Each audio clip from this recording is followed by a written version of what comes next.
ক্ষতিগ্রস্ত জমির মালিকদের পরিবারকে সকল দিক থেকে বিশেষ অগ্রাধিকার দিতে হবে এবং যোগ্যতার ভিত্তিতে সেই পরিবারগুলোকে চাকরি করতে হবে। অধিগ্রহণকৃত জমির মূল্য হিসেবে বর্তমান মূল্যের 3 গুণ পরিশোধ করতে হবে। NWPDCL, যেটা আগে বলছি, বাংলাদেশ সরকারের নিজস্ব রাষ্ট্রীয় আমরা নিয়োগ নিশ্চিত করা হয়েছে। আচ্ছা, এরপরে হচ্ছে পূর্ব দাসে প্রভাবিত করেছে। 5 আগস্ট পরবর্তী পরিস্থিতিতে স্থানীয় সুবিধাবাদী কতিপয় ব্যক্তি 24 পর্যন্ত অব্যাহত ছিল। মানে আমরা বেশ কয়েকটা ধাপে ধাপে 3বারের মতো আমরা বসেছিলাম। তাদের ন্যায্য দাবি পূরণের বিষয়ে বিসিবিসিএল থেকে আশ্বাস পাওয়ার পর বিক্ষোভের জন্য বিসিবিসিএলকে 72 ঘন্টার আলটিমেটাম দেওয়া হয়েছে।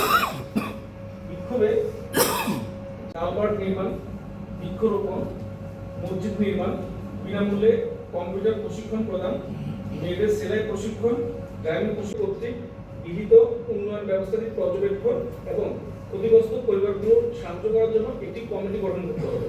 এই ছিল ওনাদের তাদের আন্দোলনের দ্বিতীয় পর্ব শুরু করেন।